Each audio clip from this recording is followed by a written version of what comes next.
The den of Russian spies no one wants to name has been operating under the noses of local authorities and diplomats, a hidden network whose presence raises uncomfortable questions about how effectively host nations are confronting covert Moscow influence. Putin's top men made fools of the CIA, MI6, and every elite spy service, executing an audacious campaign of deception and tradecraft that repeatedly outmaneuvered Western intelligence agencies and exposed gaps in their counterintelligence defenses. Weak laws have allowed Moscow to rebuild its spy machine next door to America with near impunity, exploiting legal loopholes and lax enforcement to establish a sprawling intelligence presence on U.S. soil. Russian spies are operating in plain sight while missiles rain on Ukraine, moving through diplomatic circles and business fronts openly enough that their activities blend into everyday life even as their homeland conducts brutal warfare. Tokyo betrayed its allies? Now 90% of Japanese parts are ending up in Russian missiles, a startling supply chain failure that has funneled critical components from trusted manufacturers into the very weapons used against Ukraine. Japan has acknowledged the need to strengthen its defenses against foreign intelligence activities, prompting officials in Tokyo to promise tougher counterintelligence measures and closer coordination with allied partners to protect sensitive technology and information. Tokyo's response followed a New York Times report claiming Russia had turned Japan into a key spy hub, an allegation that spurred public scrutiny and forced Japanese authorities to confront uncomfortable questions about gaps in oversight and national security.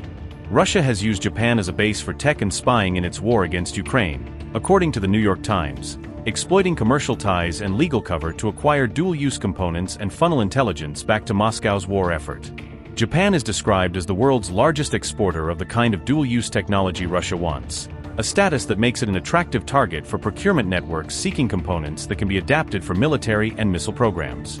Russian spies ended up in Japan after getting kicked out of Western countries, the report says, with expelled operatives relocating eastward where looser restrictions and extensive trade links offered a safer environment to continue their activities.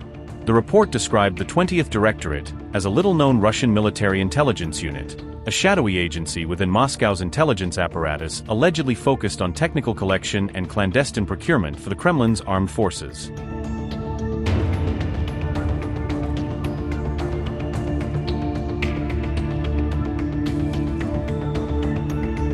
Japan said a changing security environment demands stronger counterintelligence measures, warning that evolving threats from state and non-state actors require urgent legal reforms and stepped-up coordination with allies to safeguard critical technologies.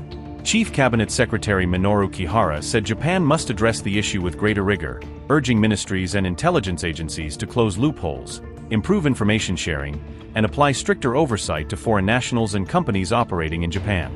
Kihara declined to comment directly on the report but stressed the need to protect national security, emphasizing that Tokyo will prioritize measures to shield sensitive industries and infrastructure while a formal review of existing policies proceeds. The report claimed weak espionage laws have made Japan vulnerable to foreign spy networks, arguing that gaps in criminal statutes and enforcement have allowed covert operatives to exploit commercial and diplomatic channels with relative impunity. The investigation alleged Russia has made Japan a major hub for intelligence gathering, detailing how Moscow's operatives have leveraged open trade links and relaxed residency rules to build a sprawling presence across the archipelago. The report cited Ukrainian estimates that 90% of Russian missiles contain Japanese components, a striking statistic the investigation used to highlight how commercial supply chains in Japan can be diverted into military programs abroad. The report claimed many Russian missiles and drones use Japanese-made parts, saying procurement networks have repeatedly sourced critical components from Japanese manufacturers that can be repurposed for Moscow's weapons systems. The investigation identified Maxim Vladimirovich Filchenkov as a Russian operative in Tokyo, naming him as one of several suspected intelligence officers allegedly working under diplomatic or corporate cover to collect technology and information. The report alleged the Russian operative was working undercover at Aeroflot's Tokyo office, suggesting that the airline's local presence provided a convenient facade for clandestine activity, while enabling contacts and logistics useful to Moscow's intelligence apparatus.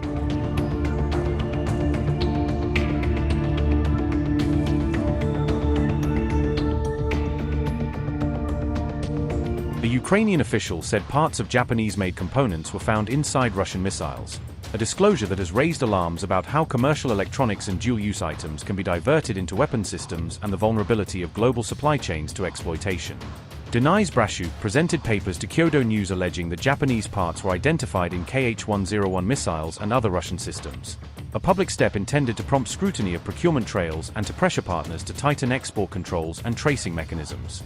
Brashuk named 13 Japanese companies in his allegations, though reporters found that some firms could not confirm the origins of the parts in question, underscoring the difficulty of rapidly verifying complex supply chain claims under wartime conditions. Details of the revelation were reported by Defense Blog, which cited Kyodo News on June 29, relaying the sequence of disclosures and the contested nature of the evidence while noting the broader strategic implications for Allied export controls. Ukraine's claims focused on dual-use chips, inertial measurement units, controllers, capacitors, and resistors, components that by themselves are commercially common but which can play a pivotal role when integrated into guidance and control systems for missiles and drones. The Kh-101 is Russia's primary air-launched cruise missile and has been used hundreds of times since 2022, making any evidence of foreign components in its systems particularly sensitive given the missile's strategic and tactical prominence. Ukraine says it has shot down roughly 88% of Kh-101, Kh-55, and Kh-555 missiles so far in 2026, figures intended to demonstrate defensive effectiveness even as investigations continue into the provenance of recovered parts. In response to interception challenges, Russian forces have added electronic countermeasure suites and decoys to make Kh-101 interceptions harder, a development that further complicates forensic analysis of downed hardware and the tracing of components. Previous studies have found hundreds of foreign parts in Russian weapons, including many from the United States, illustrating a long-standing problem in which commercial items enter military supply chains through opaque rerouting and intermediary actors. Brashuk asserted that most Japanese components identified are commercial off-the-shelf parts that were rerouted via third countries, a common method that frustrates direct export control enforcement once items move beyond their original destination. Because export controls typically apply to the first declared destination, items can be legally exported and later diverted, a loophole that experts say makes policing end use particularly challenging without strengthened multilateral verification and secondary measures. Tokyo has tightened export control since 2022, but Kyodo's reporting suggests that flows of sensitive components into Russia may continue through complex intermediary channels, prompting calls for further policy action and industry vigilance.